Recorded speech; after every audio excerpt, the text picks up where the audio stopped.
Hello everyone, welcome to AKS academy. आज हम पढ़ेंगे 18 मार्च के करंट अफेयर्स। तो चलिए स्टार्ट करते हैं। एक्सरसाइज बोल्ड कुरुक्षेत्र 2023 का 13वां संस्करण भारत और किस देश के बीच आयोजित किया गया था? तो ये भारत और सिंगापुर के बीच में एक्सरसाइज की गई थी। इस बार ये 13वीं बार हुई थी। कहाँ हुई थी? जोधपुर, राजस्थान में। और ये एक्सरसाइज पहली बार हुई थी 2005 में। जोधपुर में बरकतुल्ला खान स्टेडियम भी है, मेहरानगढ़ का किला है और उम्मेद पैलेस भी जोधपुर में है। टी राजा कुमार सिंगापुर के एक व्यक्ति हैं जिन्हें FATF का प्रेसिडेंट बनाया गया है। सिंगापुर के साथ हम कुछ और एक्सरसाइज करते हैं, जैसे सिम्बैक्स जो विशाखापट्टनम में हुआ था। सिम्बैक्स 2022 कहाँ हुआ था? विशाखापट्टनम में। अग्नि वॉरियर एक्सरसाइज, अग्नि वॉरियर देवलाली नासिक में हुई थी, जो महाराष्ट्र में है देवलाली। पे नाउ सिंगापुर का एक ट्रांजैक्शन ऐप है और हमारा UPI, तो पे नाउ और UPI ने आपस में टाई अप किया है क्रॉस बॉर्डर पेमेंट के लिए। विश्व उपभोक्ता अधिकार दिवस प्रत्येक वर्ष निम्नलिखित में से किस दिन मनाया जाता है? तो विश्व उपभोक्ता अधिकार दिवस मनाया जाता है 15 मार्च को। इसका थीम था empowering consumers through clean energy transition. ये 15 मार्च 1983 से शुरू हुआ था। क्यों? क्योंकि 15 मार्च 1962 को जॉन F केनेडी ने अमेरिका की संसद में स्पीच दिया था उपभोक्ता अधिकारों के ऊपर। उसके बाद से ये दिवस मनाया जाने लगा। भारत में कब मनाया जाता है उपभोक्ता अधिकार दिवस? तो भारत में मनाया जाता है गुड गवर्नेंस डे से एक दिन पहले, 24 दिसंबर को, क्योंकि 24 दिसंबर 1986 को कंज्यूमर प्रोटेक्शन एक्ट आया था। हाल ही में भारतीय रिजर्व बैंक ने निम्नलिखित में से किस सरकारी कंपनी को IFC का दर्जा दिया है? तो IFC का दर्जा दिया है RBI ने इरेडा को। इरेडा क्या है? भारतीय नवीकरणीय ऊर्जा विकास एजेंसी, जिसका हेडक्वार्टर न्यू दिल्ली में है और ये एक मिनी रतन कैटेगरी 1 कंपनी है जो 1987 में बनी थी। ये कंपनी किस मंत्रालय के अधीन आती है? Ministry of new and renewable energy, नवीन और नवीकरणीय ऊर्जा मंत्रालय, जिसके मंत्री हैं RK सिंह। इरेडा पहले इन्वेस्टमेंट और क्रेडिट कंपनी थी, लेकिन अब ये IFC बन गई है। हाल ही में निम्नलिखित में से किसने NMDC लिमिटेड के अध्यक्ष सह प्रबंध के रूप में अतिरिक्त प्रभार ग्रहण किया है? तो ये हैं अमिताभ मुखर्जी। अमिताभ मुखर्जी को NMDC national mineral development corporation limited का चेयरमैन और मैनेजिंग डायरेक्टर बनाया गया है। भारत का जो पहला ग्रीन स्टील ब्रांड है उसका नाम है फरिश्ता। इसे किसने बनाया है? पुणे की एक कंपनी है कल्याणी ने इसको बनाया है। इस बार 2022 में year of entrepreneur of year का अवार्ड किसे मिला था? साजन जिंदल को। और ये अवार्ड कौन देता है? अर्नेस्ट एंड यंग कंपनी ये अवार्ड देती है। और साजन जिंदल जो हैं वो JSW के मैनेजिंग डायरेक्टर और चेयरमैन हैं। और ये वो पहले व्यक्ति हैं साजन जिंदल जिन्हें WSA वर्ल्ड स्टील एसोसिएशन का चेयरमैन बनाया गया था।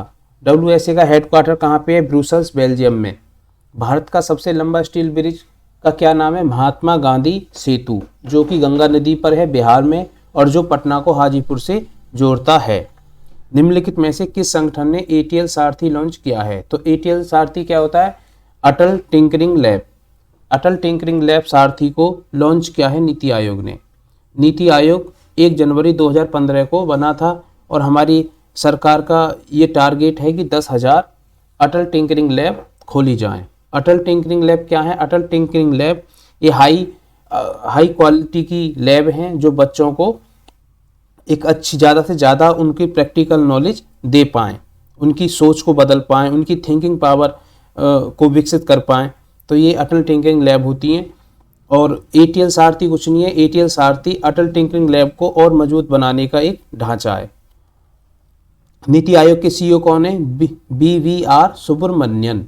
पहले कौन थे? परमेश्वरन अय्यर। परमेश्वरन अय्यर अब वर्ल्ड बैंक के एजुकेटिव डायरेक्टर हैं और इनकी जगह ली है BVR सुब्रमण्यन ने। वर्ल्ड बैंक का हेडक्वार्टर वाशिंगटन DC में है और वर्ल्ड बैंक के जो प्रेसिडेंट हैं वो हैं डेविड मेलपास और चीफ इकोनॉमिस्ट में इंद्रमीत गिल।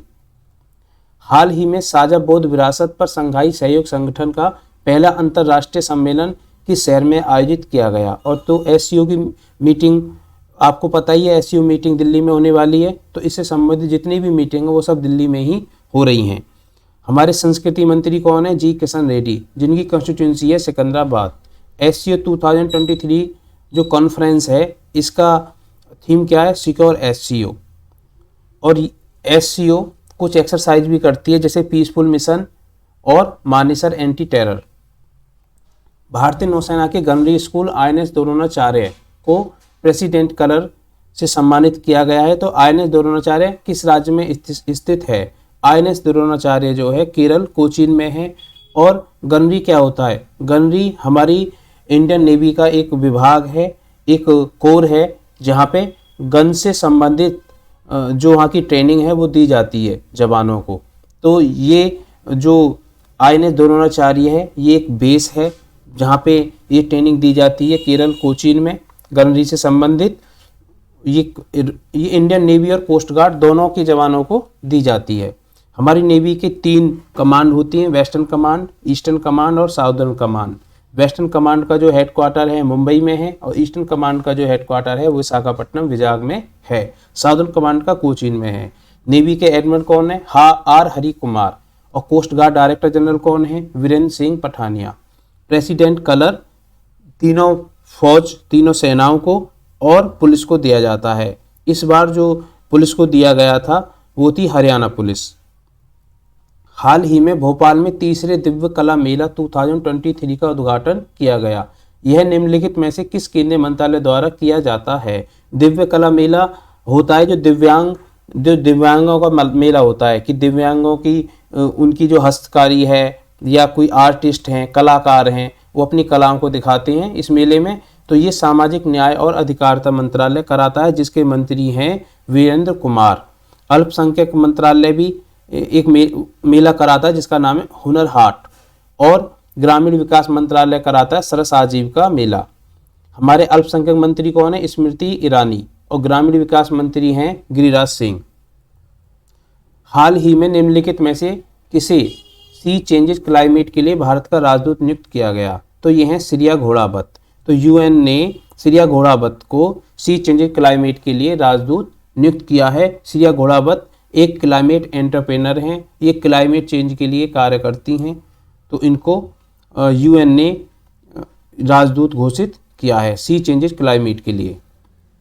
हाल ही में समाचारों में देखा गया दोहा पॉलिटिकल डिक्लेरेशन। दोहा पॉलिटिकल डिक्लेरेशन क्या है? दोहा पॉलिटिकल डिक्लेरेशन है LDC से संबंधित है। LDC क्या है? लो डेवलप्ड कंट्रीज। लो डेवलप्ड कंट्रीज वो कंट्री हैं जो जिनका विकास नहीं हो पाया, जो बहुत गरीब देश हैं। तो ये कितनी है? 46 कंट्री हैं LDC कंपनी। इनका जो इस बार कॉन्फ्रेंस हुआ था वो दोहा में हुआ था, तो उसी को हम दोहा पॉलिटिकल डिक्लेरेशन बोलते हैं। वहाँ पे हुआ था ये। वहाँ पे क्या हुआ था? इन्होंने program of action, Doha program of action हुआ था 2020 से 2031 के लिए। दोहा प्रोग्राम एक्शन उन्होंने एक नाम दिया है कि 6 साल के लिए उन्होंने अपनी वहाँ पे कुछ बातें रखी कि इन देशों को क्या क्या करना है। 46 कंट्रीज को अपनी आर्थिक स्थिति मजबूत करने के लिए हमें किन किन बातों पे ध्यान देना है, उसके लिए उन्होंने बोला दोहा प्रोग्राम ऑफ एक्शन, जो 6 साल के लिए। 6 साल बाद ये फिर मीटिंग करेंगे। तो इंडिया और कतर एक्सरसाइज भी करते हैं जिसका नाम है जायर अल बहार, जो एक नेवी की एक्सरसाइज है। हाल ही में रक्षा मंत्रालय ने INS सिंधु कीर्ति, पनडुब्बी है, सबमरीन है INS सिंधु कीर्ति, उसकी मरम्मत के लिए किस कंपनी के साथ एक अनुबंध साइन किया है? तो वो है HSL, हिंदुस्तान शिपयार्ड लिमिटेड। ये कहाँ पे है HSL? ये विशाखापट्टनम की एक कंपनी है। हाल ही में निम्नलिखित में से किस कंपनी ने 43 अरब अमेरिकी डॉलर में सेजन बायोटेक ड्रग डेवलपर को खरीदने की घोषणा की है? तो फाइजर कंपनी अमेरिका की और सेजन भी अमेरिका की कंपनी है। फाइजर ने इसे 43 अरब अमेरिकी डॉलर में खरीदने के लिए साइन किया है, घोषणा की है। अंतर्राष्ट्रीय गणित दिवस या पाई दिवस हर साल किस दिन मनाया जाता है? तो अंतर्राष्ट्रीय जो गणित दिवस है वो 14 मार्च को मनाया जाता है और इसका थीम था मैथमेटिक्स फॉर एवरीवन, कि गणित सभी के लिए है, मैथमेटिक्स फॉर एवरीवन। पाई दिवस या इसे अंतर्राष्ट्रीय गणित दिवस कहते हैं और इसे याद रखने के लिए कि 14 मार्च को मनाया जाता है। इसकी एक ट्रिक है कि पाई की वैल्यू होती है 22/7। इसका मतलब होता है 3.14, 3.14। तो 14 मार्च, 3 क्या है, 3 तो मंथ हो गया, मार्च का महीना, और 14 डेट हो गई, तो 14 मार्च, तो 14 मार्च को ये मनाया जाता है।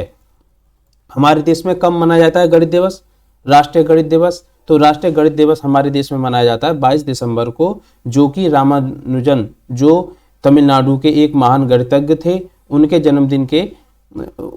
जन्मदिन को हम भारतीय राष्ट्रीय गणित दिवस मनाते हैं 22 दिसंबर को। और गणित के क्षेत्र में कुछ पुरस्कार भी दिए जाते हैं, जैसे शास्त्र रामानुजन पुरस्कार, और गणित के लिए 2 नोबेल पुरस्कार भी हैं, एबल पुरस्कार और फील्ड मेडल। तो ये दोनों याद रखना है। Thank you for watching AKS academy.